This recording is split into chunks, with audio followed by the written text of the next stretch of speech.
April Darmayanti dari Program Studi Pendidikan Guru Pendidikan Anak Usia Dini, Fakultas Ilmu Pendidikan, Universitas Negeri Makassar. Baik, pada kesempatan kali ini saya akan membahas tentang pembelajaran pada mata kuliah antropobiologi mengenai konsepsi nature dan nurture. Namun sebelum lanjut ke pembahasan, saya ingin menunjukkan buku yang saya gunakan dalam mata kuliah antropobiologi yang tentunya membahas mengenai antropobiologi anak usia dini. Dan buku ini penulisnya adalah dosen saya dari Universitas Negeri Makassar. Nah, berbicara tentang nature dan nurture, apa sih itu nature dan apa sih itu nurture? Nature atau genus yaitu seperti faktor semua gen atau keturunan, faktor fisikal dan kepribadian. Sementara nurture atau lingkungan atau pemeliharaan atau pengasuhan ialah yang mengacu pada semua variabel lingkungan yang mempengaruhi manusia, termasuk pengalaman anak ketika yang dibesarkan dalam hubungan sosial dan budaya di sekelilingnya. Yang pertama yang akan saya bahas mengenai konsepsi. Menurut Levitt pada tahun 2013, saat ini berbagai perdebatan yang muncul seiring faktor peran antara pentingnya genetika dan pengaruh biologis yang bersanding dengan faktor lingkungan atau behaviorisme sebagai faktor yang membawa pengaruh pada perilaku seorang anak. Seperti diketahui bahwa peran kontributif seleksi alamiah dengan pengasuhan mengambil peran penting yang signifikan. Beberapa filsuf seperti Plato dan Descartes menyarankan bahwa hal-hal tertentu adalah bawaan sejak lahir atau bahwa mereka terjadi secara alami terlepas dari pengaruh lingkungan. Pendukung sudut pandang ini percaya bahwa semua karakteristik dan perilaku kita adalah hasil dari evolusi. Ciri-ciri genetik yang diturunkan dari orang tua mempengaruhi perbedaan individu yang membuat setiap orang unik. Pemikir terkenal lainnya seperti John Locke percaya pada apa yang dikenal sebagai tabula rasa, yang menunjukkan bahwa pikiran dimulai seperti menulis kertas kosong. Menurut gagasan tersebut, segala sesuatu yang kita miliki dan semua pengetahuan kita ditentukan oleh pengalaman kita. Ahli empiris mengambil posisi bahwa semua atau sebagian besar perilaku dan karakteristik yang dihasilkan dari pembelajaran. Behaviorisme adalah contoh yang baik dari teori yang berakar pada empirisme. Para behavioris percaya bahwa semua tindakan dan perilaku adalah hasil dari pengkondisian.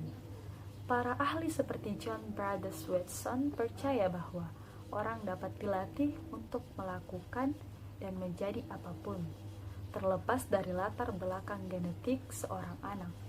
Perkembangan anak usia dini dipengaruhi oleh berbagai faktor biologis dan lingkungan. Faktor biologis tertentu, termasuk genetika, nutrisi, dan gender, dapat memainkan peran yang sangat penting dalam perjalanan perkembangan awal. Faktor-faktor ini mempengaruhi seorang anak baik dalam cara positif yang dapat meningkatkan perkembangan mereka dan dalam cara negatif yang dapat membahayakan hasil perkembangan. Faktor-faktor ini dapat berdampak pada anak-anak selama masa perkembangan, terutama pada periode perkembangan kritis selama periode prenatal dan anak usia dini. Yang kedua yang akan saya bahas mengenai peran faktor biologis. Faktor biologis meliputi hal-hal seperti pengaruh genetik, kimia otak, kadar hormon, nutrisi, dan jenis kelamin. Penelitian yang dilakukan di Rutgers University Stroomswald tahun 2006 menunjukkan bahwa faktor prenatal mempengaruhi perkembangan linguistik dan faktor postnatal merupakan komponen kunci yang berkontribusi terhadap perkembangan kognitif anak. Perkembangan motorik kasar secara luas dianggap sebagai hasil bawaan. Faktor biologis dengan faktor postnatal berkontribusi pada tingkat yang lebih rendah. Dua faktor biologis spesifik yang mempengaruhi perkembangan anak adalah nutrisi, dan gender. Kemudian yang ketiga yang akan saya bahas mengenai pengaruh faktor gen. Pada awalnya, perkembangan anak dimulai ketika sel reproduksi pria atau sperma menembus membran luar perlindungan sel reproduksi wanita atau sel telur. Sperma dan sel telur masing-masing mengandung kromosom yang bertindak sebagai cetak biru untuk kehidupan manusia. Gen yang terkandung dalam kromosom ini terdiri dari struktur kimia yang dikenal sebagai DNA yang mengandung kode genetik atau instruksi yang membentuk seluruh kehidupan. Kecuali sperma dan sel telur, semua sel dalam tubuh mengandung 46 kromosom. Contoh dari teori nativis dalam psikologi adalah konsep Chomsky tentang pemerolehan bahasa. Menurut teori ini, semua anak dilahirkan dengan kapasitas mental naluriah yang memungkinkan mereka untuk belajar dan menghasilkan bahasa. Genotip mengacu pada semua gen yang diwariskan seseorang. Fenotip adalah bagaimana gen-gen ini diekspresikan. Fenotip dapat mencakup sifat-sifat fisik, seperti tinggi dan warna atau mata, serta sifat-sifat non-fisik seperti rasa malu dan ekstroversi. Sementara, genotip mewakili cetak biru, agar anak dapat tumbuh dewasa. Mekanisme kerja gen dalam pertumbuhan dan perkembangan anak meliputi yang pertama, interaksi genetik, dan yang kedua, interaksi gen lingkungan. Kemudian yang keempat yang akan saya bahas mengenai pengaruh faktor lingkungan. Yang pertama, konsepsi. Sejak bayi dilahirkan, pengalaman sensorik mulai memainkan peran dalam perkembangannya. Sementara, pengalaman awal sebagian besar berpusat pada informasi sensorik seperti itu. Lingkungan terus memberikan pengaruh kuat pada perilaku sepanjang hidup. Sebagai contoh, genetika dapat mempengaruhi bagaimana otak anak dihubungkan sejak lahir, tetapi pembelajaran dan pengalaman yang secara harfiah akan membentuk mekanisme otak anak tumbuh dan berkembang. Beberapa teori klasik psikologi berfokus pada pentingnya pengalaman dan bagaimana hal itu membentuk perilaku dan kepribadian.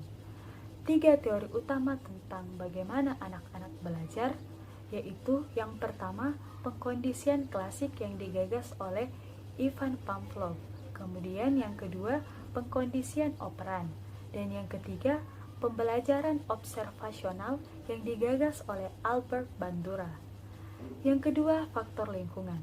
Selain jenis-jenis pembelajaran yang terjadi sehari-hari, ada sejumlah pengalaman lain yang dapat memainkan peran utama dalam membentuk perkembangan anak. Pengalaman yang diberikan orang tua dan pengasuh lainnya selama tahun-tahun awal kehidupan anak dapat menjadi beberapa yang paling penting. Sementara, beberapa anak mungkin menerima pengalaman masa kanak-kanak yang diperkaya dari orang tua yang responsif, peduli, dan penuh perhatian. Anak-anak lain mungkin kurang mendapat perhatian dan orang tua mereka mungkin terganggu oleh kekhawatiran tentang uang, pekerjaan, atau masalah hubungan. Anak-anak yang dibesarkan dalam lingkungan pengasuhan mungkin lebih aman, percaya diri, dan mampu menghadapi tantangan di kemudian hari. Sementara yang dibesarkan dalam lingkungan yang kurang diperkaya mungkin merasa cemas dan tidak mampu mengatasi kesulitan hidup. Beberapa faktor lingkungan yang memberikan pengalaman bagi anak, yang pertama, teman sebaya, yang kedua, pendidikan, dan yang ketiga, budaya. Baik, sekian pembahasan mengenai konsepsi nature dan nurture. Saya yakin apa yang saya sampaikan dapat bermanfaat bagi semua yang telah menyaksikan ketika saudara-saudari tidak hanya menyaksikan statement ini atau hanya bagian penutup ini, tetapi memperhatikan dan menyimak seluruh pembahasan. Dan saya memohon maaf apabila ada salah kata karena kesempurnaan hanya milik Allah Subhanahu wa Ta'ala. Terima kasih. Wassalamualaikum warahmatullahi wabarakatuh.